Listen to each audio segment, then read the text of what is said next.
I came here to pursue my American dream. How do you go from zero to 50,000 in cash flow? So I did something what I call as house hacking. Some people will say, I got into real estate. The difference is real estate is in him. How do you build over 600,000 a year in net cash flow in less than 6 years? Today we have Shantanu, and this is exactly how he did it.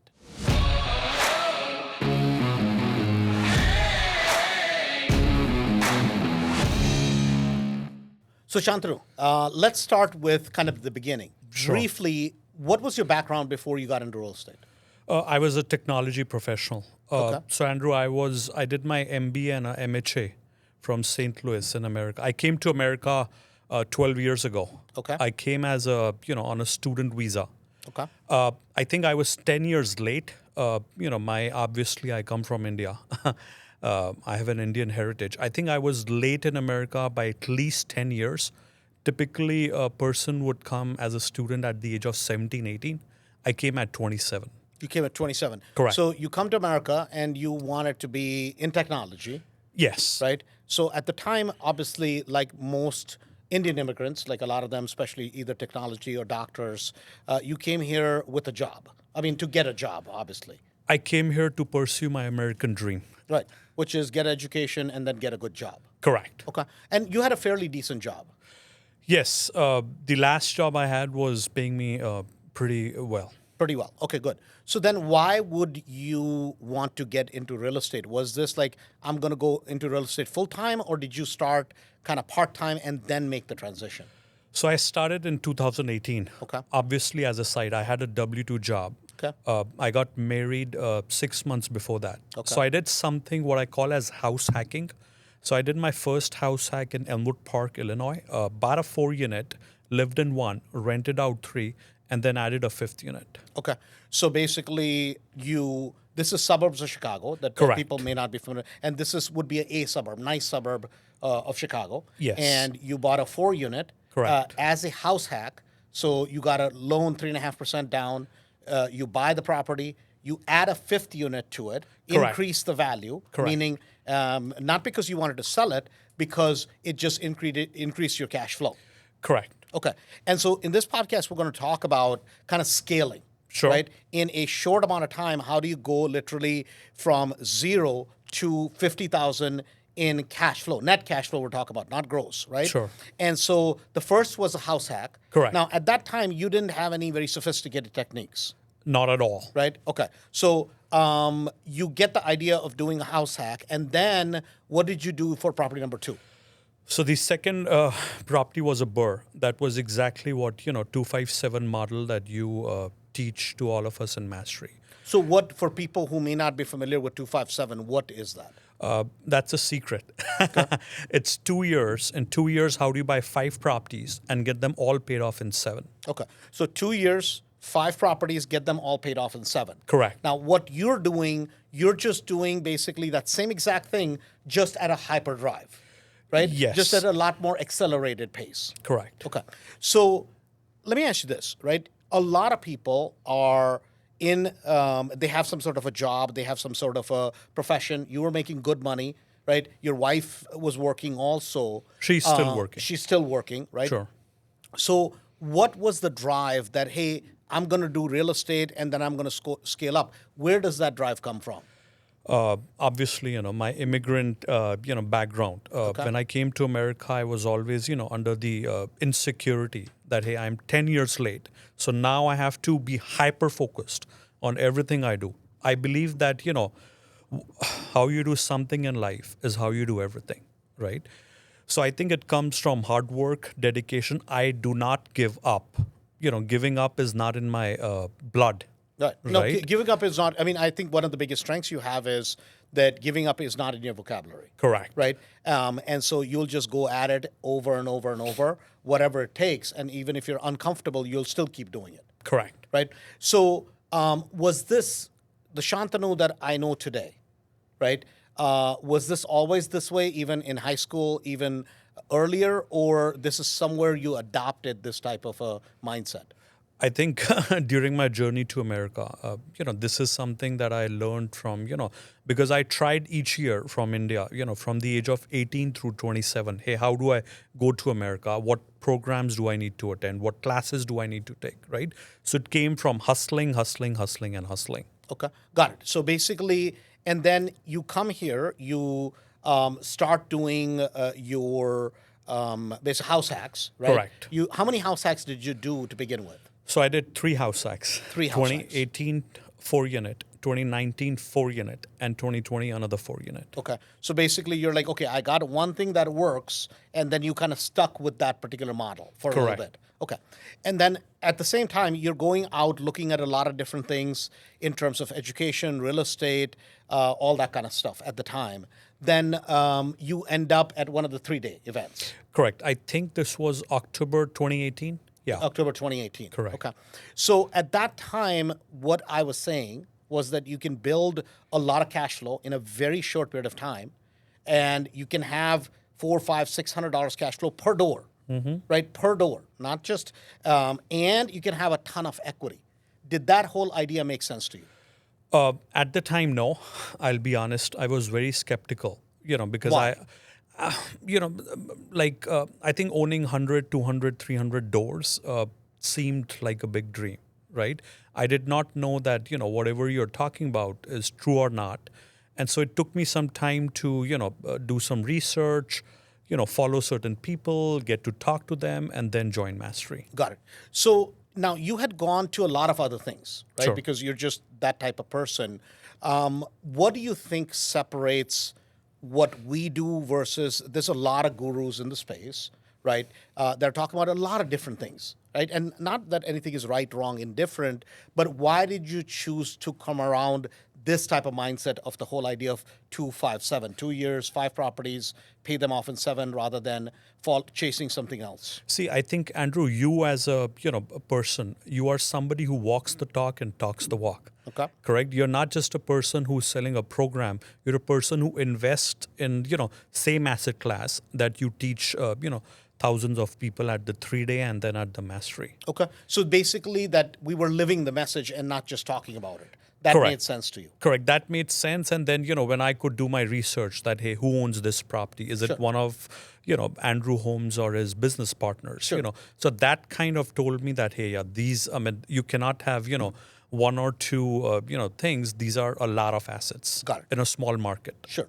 So you're investing, what markets are you investing in correctly? Suburbs of Chicago. Okay. I'm a rehabber. I do bigger rehab jobs. And then I'm doing new construction in Florida. Okay. So you're doing new construction. We'll get to it here in a minute. But your business is based out of suburbs of Chicago. Correct. Okay. And let's kind of walk through some of your earlier deals, right? Sure. So when you're buying a property, what are the criteria that you're buying it on? Are you buying it based on cap rates? Are you buying it based on equity, cash flow? What are you looking for? So there are 4 kinds of, basically deals. You talked about cap rates, cash flow, and all that stuff, which is awesome. I believe a lot of real estate assets are core assets, meaning these are turnkey properties. These are properties that don't need any work at all. Got it. Right? Then step 2 is core plus, which is properties that need just slight rent increases. Right? So then again, there is not enough, meat on the bone, if you will. Right? Third asset class is properties that need a cosmetic rehab, right? Properties that need some kind of work, but not much. The fourth one, which is what I specialize in, is opportunistic assets, meaning I buy properties that nobody else wants to buy. I do a full rehab.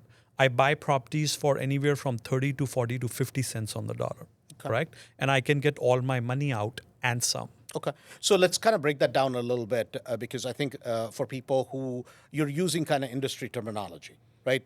Core, core plus, so on and so forth.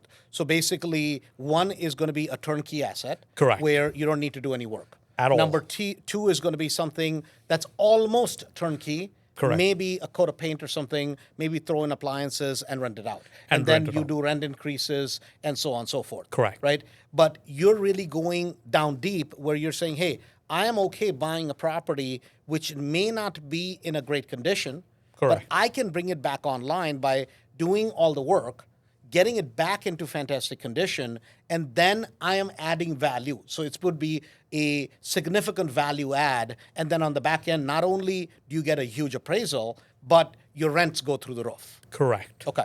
So for people, they may be thinking about when you're saying, okay, I'm buying properties at 30, 40 cents of the dollar, right? And especially when they think about Chicago, they think about two things. One is cold wind, right?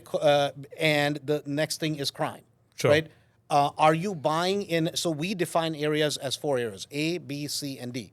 A being affluent, aspirational; B being bread and butter, meaning solid, good areas; C being areas with some challenges; and D being disasters. Sure. Right? So where would your assets lie mostly? Mostly it's A and B. Mostly it's so A I and have B. a prop. So it's a good question to ask. I have tenants who pay me $4,200 a month. Like a River Forest six flat. The highest rent is $4,200 now, and then I have tenants who pay me $800 a month in Right. C-class suburbs. Some tenants I inherited; they were paying. I didn't change their rent, and for the last 3 years, I have still they pay on time. I don't. But your core is basically, you would say, if you averaged out, solid B areas. Solid A minus and B plus is my core. That's Is your my core. focus. Okay. Correct. So this is something that I want you to talk about a little bit, because a lot of times what people say is, well, Andrew, this person has 20 properties or 40 properties or 50 properties. Well, I have 30, 40, 50 properties in middle of St. Louis or in, quote unquote, Southside Chicago. Sure. And why that's not the same? Because the quality of the property matters, the quality of the tenant matters, Sure. the equity matters, and your cash flow matters. Can you explain that? Sure. So basically, Andrew, you brought a good point, which is that, hey, how is a A-class property different than a B-class property, than a C-class property? Because my goal is only buy and hold. I don't. I want to hold these assets for the next 100 years. I want to pass on these assets to my daughter now, right? So I want to make sure that I buy assets in high quality areas, tenants who do not default on rent, or the default rate is less than 2%, correct? And I don't have management problems from a long-term basis. That's how I define an asset quality. Okay. So, a lot of times people think retirement is a function of age. Retirement is not a function of age. Retirement is a function of cash flow. Correct. But you got to go one step further. Is what is important is predictability of cash flow.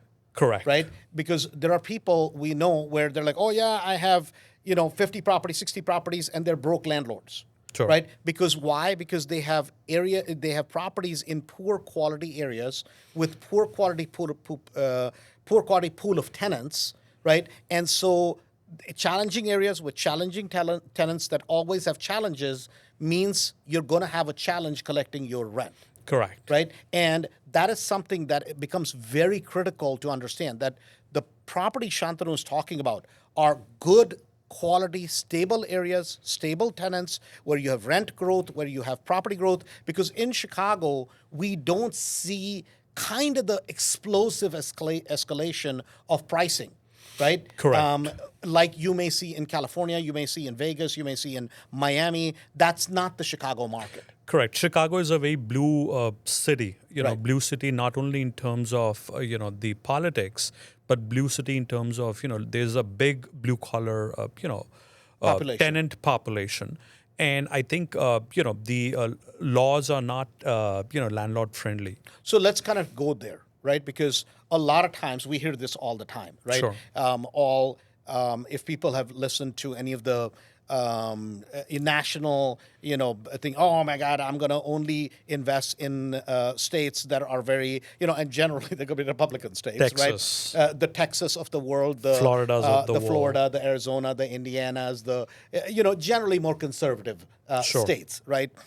In Chicago, everything is opposite. Correct. But it is a phenomenally cash-rich city, Sure. right? Where it will take, if you don't do things by the book, it may take you 4 months on the low side, 6 months to a year to evict a tenant, right? Correct. In Chicago. It may, the laws are more liberal and they're not as landlord-friendly. Correct. But it's very, very lucrative. Correct. Explain that. So, a lot of people don't know about it.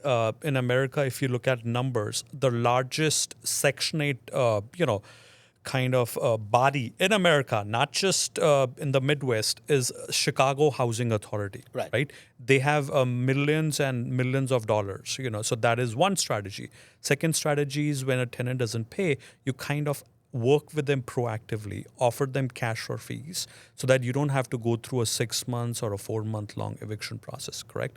Collectively, what happens is people who are based in either East Coast or West Coast, they fear that, hey, the tenant laws are very friendly, correct? The municipalities are difficult to work with, right?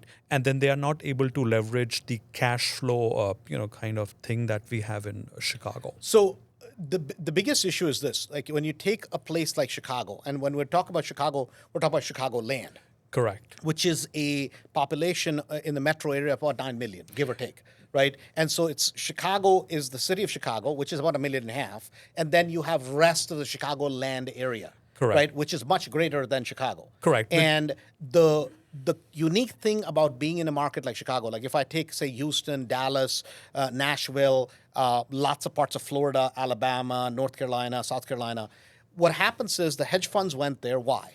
Because it's very friendly to them. So they're competing with you based on money.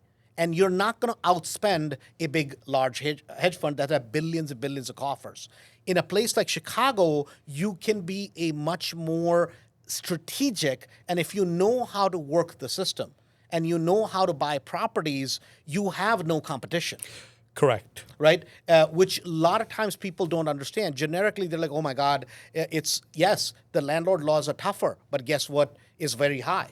The amount of equity is very high. The amount of cash flow Correct. is because nationally, and I know you stay on top of all of this, generally whenever people are buying properties for cash flow, what is the type of cash flow on an average they have around the United States? $100. That's $200. actually very high. Correct. And I'm talking about single family homes. Single family homes. If you look at multifamily, which is apartment buildings, people don't make more than 25, 30, $50 per door. And Correct. that's like phenomenal if That's they're phenomenal. making 25, $30 because they're looking at the yield increases in terms of how can I increase better my management, how can I basically make a better NOI so I can increase the value. Correct. Right? Whereas in Chicago, when we look at numbers, and we're talking about good suburbs, we're not talking about in a D area where you have to have a high cap rate, right? We're talking about good quality suburbs where you and I live, Sure. right?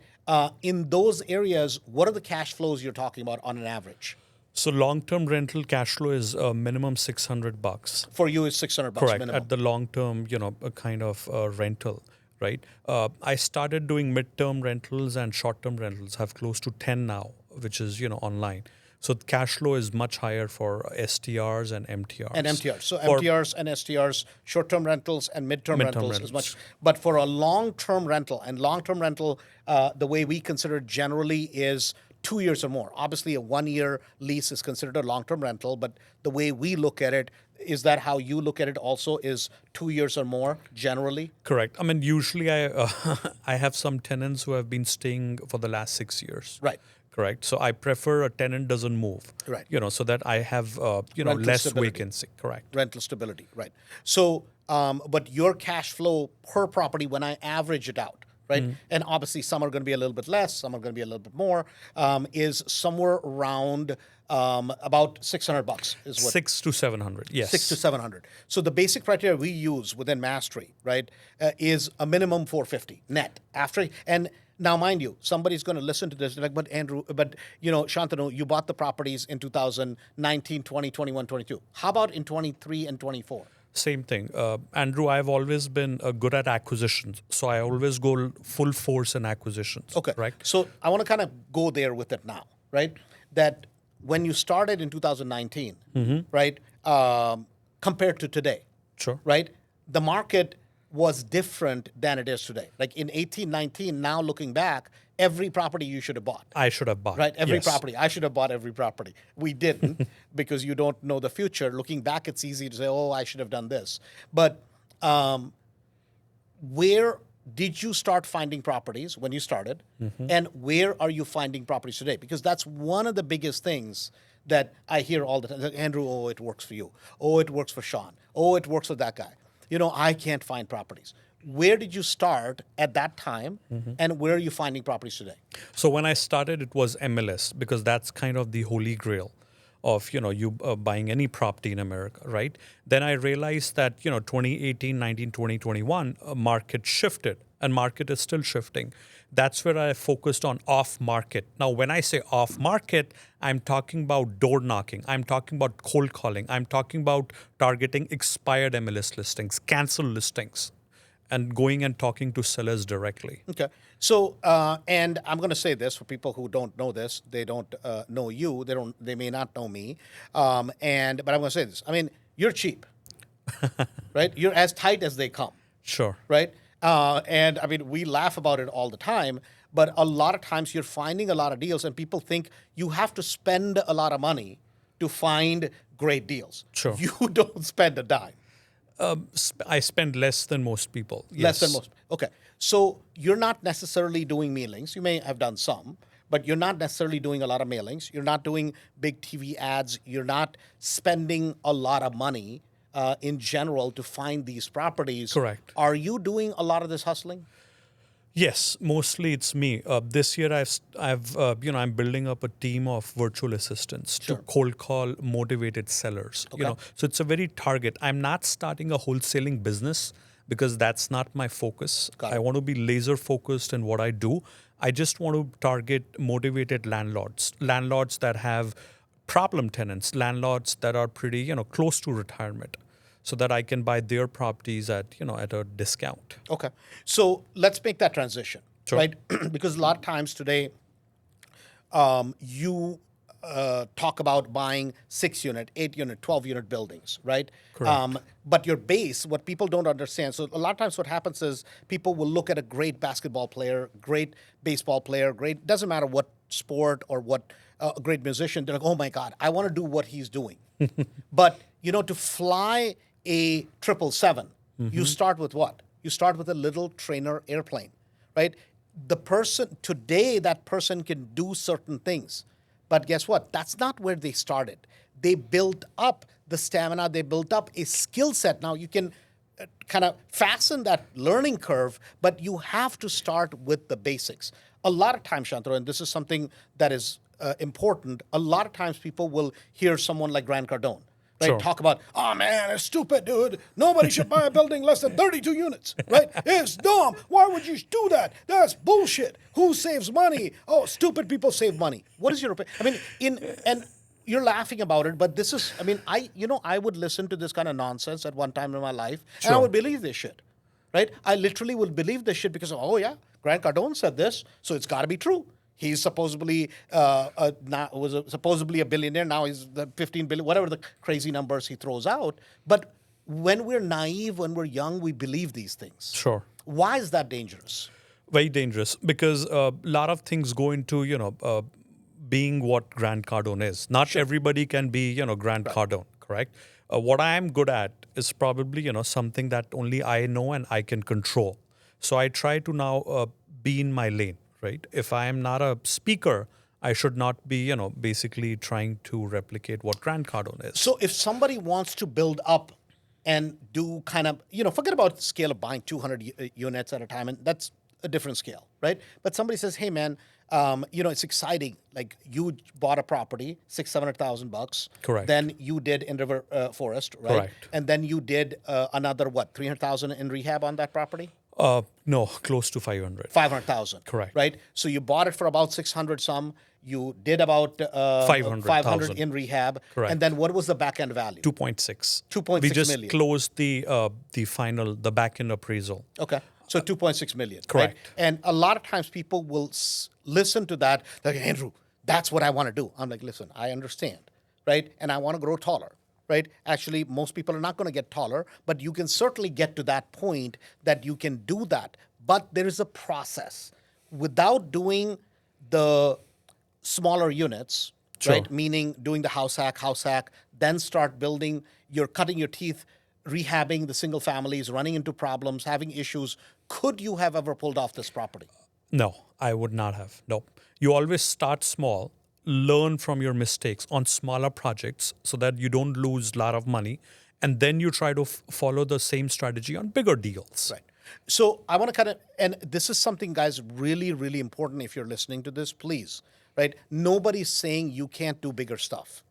But please start small, get yourself in a healthy position, and then scale, because even if something goes wrong, you can absorb that loss. But what a lot of times people will do is they try to make that leap. They're like, oh yeah, they take huge risks. And guess what? It goes wrong and they never end up recovering out of it, right? See, entrepreneurs, and a lot of times it's said entrepreneurs are risk takers. Actually, entrepreneurs are the best at managing risk. It may look risky what they're doing from the outside, but they're very good at managing risk. Hence, they succeed. People who are poor at managing risk, they fail, and then they're like, oh, and then they blame the market. Sure. Right?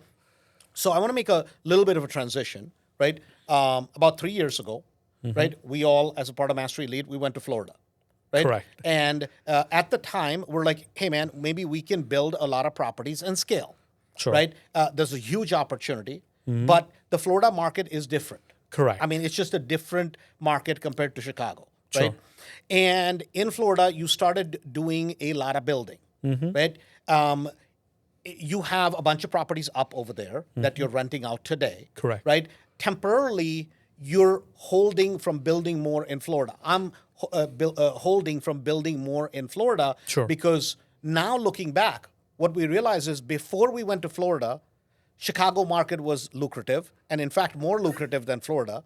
Florida market became lucrative for a short period of time. Correct. But today, during, and after, actually, a boring market like Chicago beats the Florida market every single time. Agreed. Right?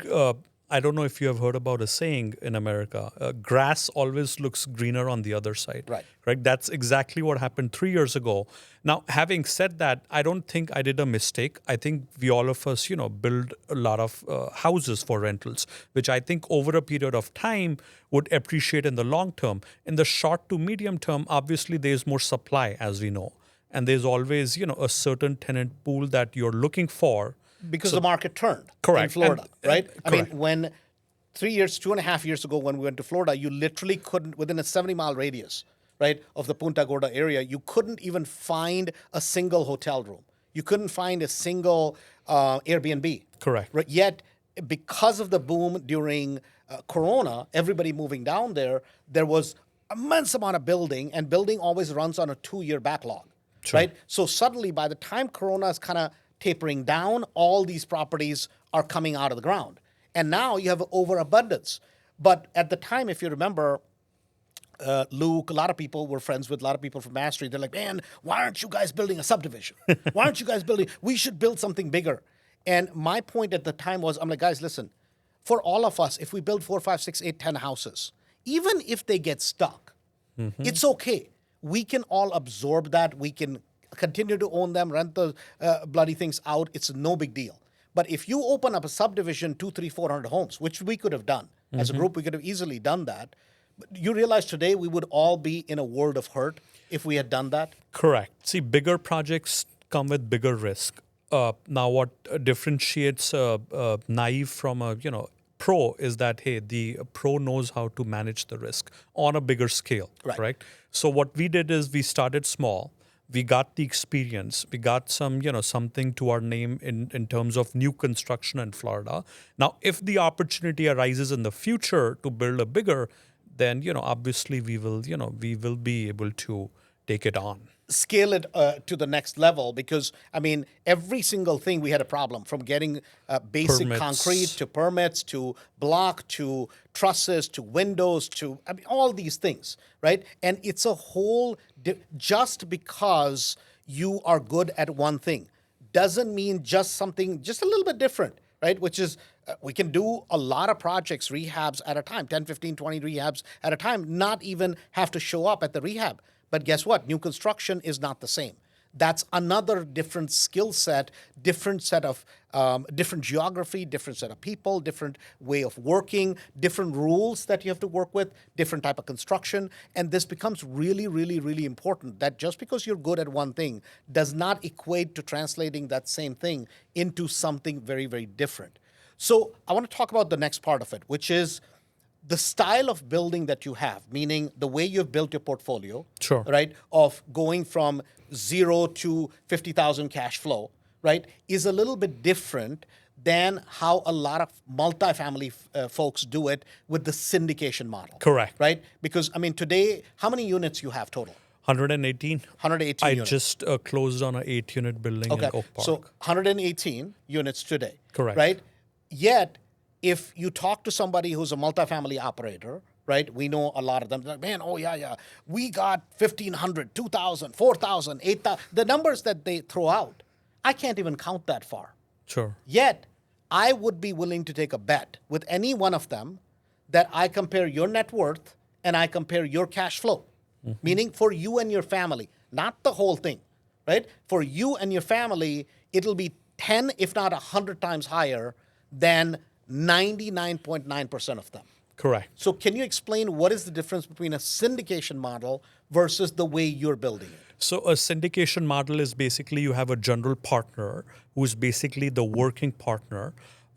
Depends on the size of deal. Typically in a 200-unit deal, you have 3 general partners. So each of them get a 10% share of the equity, right? And then you have the limited partners who bring capital to the deal, and they own and they have a 70% stake in the equity and the cash flow, both, right? The way the syndicators make money is that they collect an acquisition fee when they acquire a property. They collect an asset management fee when they manage the property. And then they collect a disposition fee when they sell a property. My challenge is in a syndication model, typically you have a 5-year time period. So you have to buy the property, stabilize it, get the rents up, and sell it in 5 years. My whole philosophy with real estate has been generational wealth, right? I don't want to own the property for just 5 years. I want to own it for the next 500 years, right? So that's where I think the numbers are obviously different. Somebody owning 100% of the pie versus somebody owning 10% of the pie. And then to be able to own that property for several years instead of just 5. You know how I look at it is it's like a small family office. What is a family office? A family office is basically somebody, a wealthy family, a wealthy individual. Generally, it's going to be 50, 100 million, 300 million, a billion plus in assets, right? Correct. But for you and I, when we started, we didn't have that kind of money, right, at that time. We're starting with 20, 30, 40, 50, 100,000 bucks initially.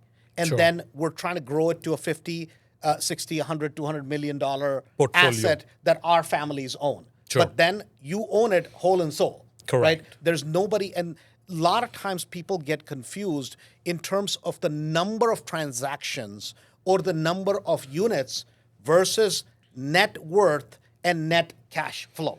Correct. Correct? Correct. I believe the way you're doing it, it's, I think, a smarter way of doing it for 99.9% of people. Sure. Now, there is always that 1%, 0.001% of people that can build a massive thing, right? And there's nothing wrong with that at all, right? If that's what you choose to do, 100%. But if you want to get to your net worth of 5 million, 10 million, 30 million, 50 million, small properties, then you start scaling up as small to mid-size multifamilies become available. That's the sweet spot. Correct. Because you're generally, and this is a general statement, generally, unless you're raising funds, unless you're doing big capital raises, you're not going to find properties that are going to be 200 and 300 and 400 units, because these are generally sold by sophisticated investors to sophisticated investors. Correct. Right? And the multifamily game is a fee game, which is you're collecting fees every step of the go. This is a ownership, net worth, and a cash flow business. Correct. Would you agree with that? 200%. So today, looking at kind of what you've accomplished, right? Sure. What would you suggest to somebody that is in 2024, mid 2024 is where we're recording this, and they're like, Andrew or Shantanu, is this really possible for me? can I get started today? Is this possible? Impossible is not in my dictionary. Okay. So no. So basically, you're saying 100% possible. 200%. You learn before you earn. That's one thing, right? So you go to different meetups, you meet different successful investors, and then you try to learn from those people. Okay. So in terms of starting out, Sure. right?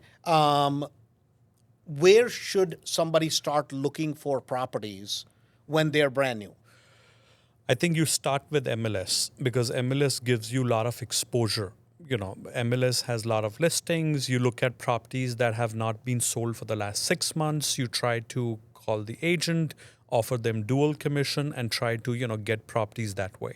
Okay. So you're basically, by dual commission, you mean you're calling the listing agent directly. Correct. You're saying, hey, man, can I work with you? Hey, can I work with you? And you keep both sides of the commission. I mean, you're an agent now. Correct. But you're basically saying, hey, can I make it enticing for you so you make a little bit more money, but I really want the property at the right number? Because that's really what is important. Sure. Right?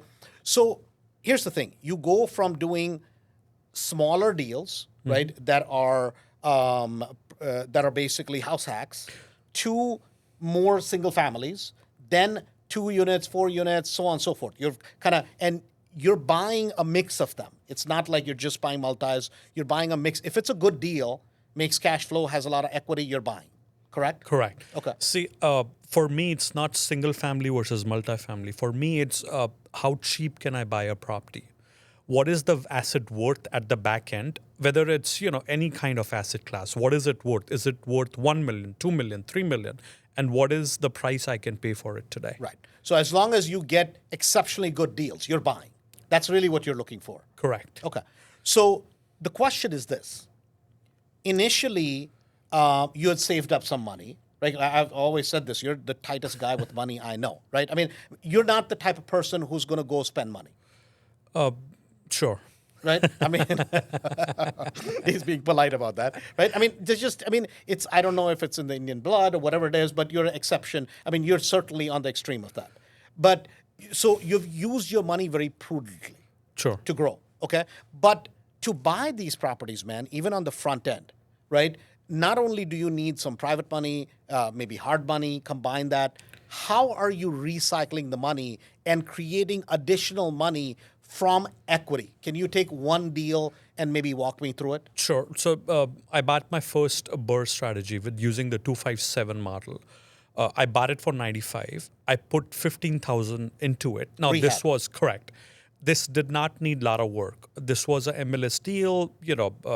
Nobody looked at it for 4 months. I offered dual agency to the agent. This one appraised for 200,000. 200,000. So you were in it for 90 plus 15. Which is 110. 110. And then it appraised for 200,000. So what I did was when I did a refinance on the property, I basically got 150 back. So I put 40,000 from one property, from my first project, and I used that as down payment for my next multifamily deal. So I recycled money, and that's the very reason I still do single family homes. I'm very passionate about, single family homes. And now for the last 1 year, I've been buying properties in better suburbs where I can convert them into a furnished rental and then, have increased cash flow. Increased cash flow, correct.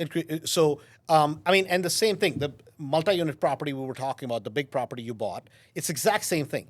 Bought for 650,000, 680,000, rehab for 500,000. So all in 1.1, 1.2 million. Back end value 2.5, 2.6. Now you can, and this is what separates people that did 2005, 6, 7, meaning the house of cards they built. See, at that time, what they had done was they would artificially fake an appraisal. They would artificially not do anything to the property and fake the value on the back end. Or they would refinance a whole lot of money out of it and go, oh, I'm going on vacation. Oh, I'm buying a Lambo. I'm buying stupid properties with no equities. Where he's doing is, if he's cashing out $600,000, $700,000, $800,000 out of this property, now instead of spending it on stupid things, he's going buying equity on top of equity on top of equity, and every property builds cash flow on top of cash flow on top of cash flow. Would that be correct? Yeah, it's a lot of work, Andrew. I mean, you explained it in a good detail. It's a lot of work. Right. I hustle 24/7. Right. There are days when I hardly get 4 hours of sleep. Right. So it's a lot of work. It's a lot of focus. But this is your passion because you don't have. Well, I mean, that's just what it is. Correct. Right. I mean, to you, this is not work. Clearly. This is my life. Right. I just did not fell into real estate. Real estate is in me. So some people will say, I got into real estate. The difference is real estate is in him, right? And these are two different things. Sometimes people get into something, and it's like Michael Jordan doesn't play basketball. Basketball is in Michael Jordan, right? And there's a big difference when you meet people that are that passionate, and doesn't matter if it's music, if it's if it's some sort of sport, if it's some sort of anything else about a profession. People who are extremely passionate about what they do, they spend their life and their soul and doing it. And the reason is more than money. They may say, oh my God, I started out broke and blah, blah, I want to make money, but it gets in them, and this is who they are. This is what they do, right? So this whole thing about, balance and this and that, guys, listen, find somebody who's really good at something. You will see they're out of balance. And they're out of balance because they're focused and they're passionate about what they do. So, Shantanu, today, where are you? I mean, it's been about 6 years since the day you started, flat out. Correct. Right? The podcast today is called 50,000, right? Mm-hmm. Basically scaling at a fast pace. Sure. Right? 50,000 net cash flow in 5 years. You realize that's $600,000 Correct. a year just from cash flow. Correct. You ever imagined somebody could make that kind of money? No, I'm still at 42. So You're I'm still still at short 42. of, Okay. I think I kind of, I'm still short. Okay. So but I would make it in, a good amount of time. Okay. So maybe another year you can, that's only 8,000 short, man. Correct. Another 9 months, yeah. 9 months. Okay. So another 9 months, right? And what would you say if you had to maybe put it in either one word or one sentence? Why have you scaled up so quickly? What's been the secret? Hard work. Hard work. There is no secret to, it's hard work. It's hustle every day. And single-minded passion. Correct. And laser focus. Laser focus. So now, because there's another school of thought, which is that last 2-3 years, you've been full-time in real estate. 4 years, yeah. 4 years, okay. So could you have done similar numbers in terms of career for you? In my W-2 job, no. No. Not at all. W-2 because job, there was, remember at one time you asked me that question? Yeah, 4 years ago. Right, 4 years ago. Yeah. Right? You're like, hey man, can I go make X amount of dollars doing what I'm doing in my job? Correct. Right? So what was your calculation at that time? So the calculation was if you work for somebody, you are getting paid for the hour you work, right? Now you could make a lot of money, but you're still trading your time with money, right? Now when you're building assets, you're, not only having cash flow, equity, but for me, it's more generational wealth. It's for me that, I won't be alive after, for 40, 50 more years, but at least these assets will, help my family after I leave. Okay. So at the time, my calculation, right, for somebody like you was, what are you going to make in terms of your wife has kept her job, Sure. right? So there's stability, and this is important, that there's stability in the family where some sort of income is coming in. You guys already had properties. And on top of that, if you go get a job again, right, making 200, 250, 300, nothing wrong with it. But for most people, even in that field, you're going to get capped out. Right? Correct. And that ceiling, most people are not going to become VPs. They're not going to become CEOs. That's just a fact of life, right? And you're going to get capped out. The question becomes is each year, if you buy 4, 5, 6 properties, just 4, 5, 6, nothing huge, how much equity and how much cash flow are you adding Each year. each year? And the best part is with a job, if you make $250 a year, next year you have to go to work to make that same money over again, to make that same money over again. Whereas with real estate done correctly, right?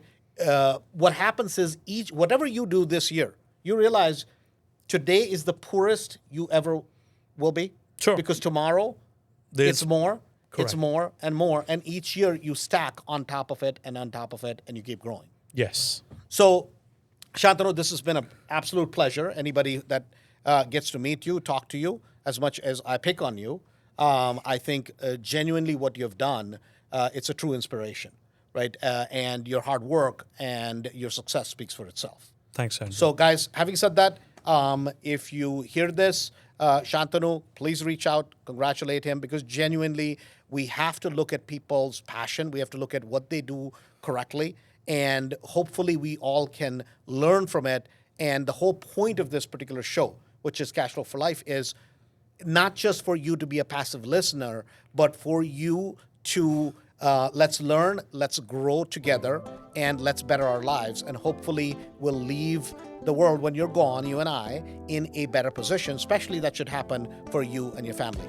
Please share the podcast. Please like us, love us, because that's how we get to grow. And if you know of any guests that would make for an awesome podcast, please feel free to suggest. Thanks. Talk to you soon.